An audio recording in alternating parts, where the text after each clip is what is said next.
Sometimes to find the right tool for the job, you gotta improvise with what's on hand.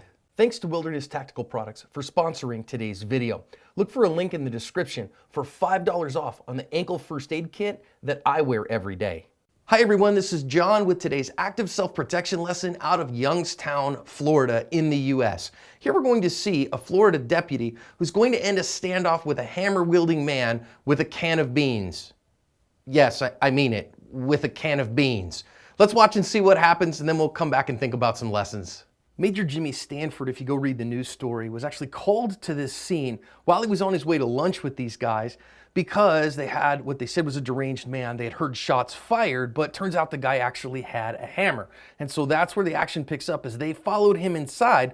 And here we have Major Jimmy Stanford, who looks around and kind of is peeking around to see what this guy's doing and backs off because the guy has a hammer while the two other cops are kind of paying attention. And he grabs a can of Bush's baked beans and absolutely beans him in the head with it. Now he's going to get him a second time here, and when that distraction happens, the chief is going to be able to dive in, grab the guy, and they hold him and get him under control. And what the major said is, even though this is a little bit funny, he said all in all it was no picnic.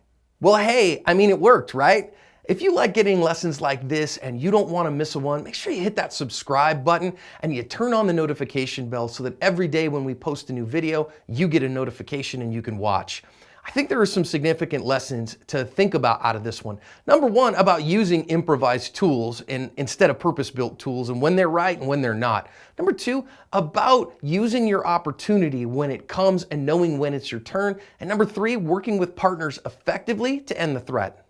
First, I want to think about the mindset here. You know, when they were called to this event, the other two officers who were a chief, or a deputy chief rather, and a sheriff, both actually put their armor on and their rifles on because they had originally been called to a man with a gun call. But when they saw the guy, he was actually holding a hammer and pointing it at people like it was a gun.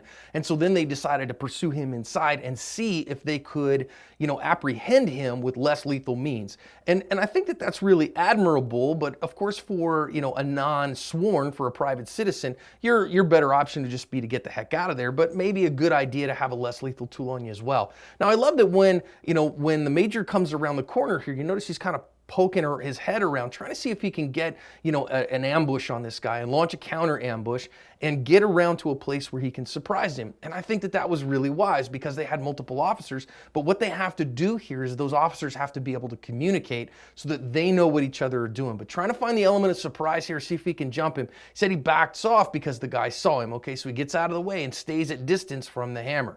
Now, why grab the can of Bush's baked beans? Well, of course we might say, well, why didn't they have a taser? Why didn't they tase him? Well, these guys are three very high-ranking police officers, a deputy chief, a sheriff, and a major, who were on their way to lunch, and I don't know that they were assigned a taser. I don't know that they were issued one, but this is why a less lethal tool might be good, especially if you have lethal cover. If you had a partner with you, be you a law enforcement officer, your spouse, somebody like that, a less lethal tool might make it a little bit better and a little bit easier for you. Now, he's going to go ahead here and just absolutely let go with that first can of beans and just bean him right upside the head. Well, listen, that took a good bit of athleticism. Not all of us have that available, but it was an effective way in order to distract him. And sometimes those distractions are what it takes to get yourself to safety. As a private citizen, that kind of distraction might give you the time to get out of the danger zone. As a law enforcement officer, to get in and tackle the guy in any rate to end the threat. But because it didn't the first time, he's going to go after it again, because what's better than a can of beans upside the head on some guy? It's two cans of beans upside the head on some guy. And that second one doubles him over pretty good. And as we come in here, you can just barely see at that point the guy raised the hammer up, but he was a little bit diminished and he wasn't quite right. And the chief was able to grab a hold of him, keep that hammer from hurting him. And now it's going to be a polyester pileup, and these cops are going to get on top of this guy in order to get him down. Now, that's great, but of course, when somebody comes after you with a hammer, that could be very, very not very beneficial to the health of your skull. So you better have some significant empty-handed skills and work together as a team. So all in all, I think great credit to these officers who might have, as patrol cops, not responded, but they chose to. They used good tactics. They put themselves at harm's way, but that's their job. They've communicated well. They used the right tools, and those baked beans helped them cover their asp.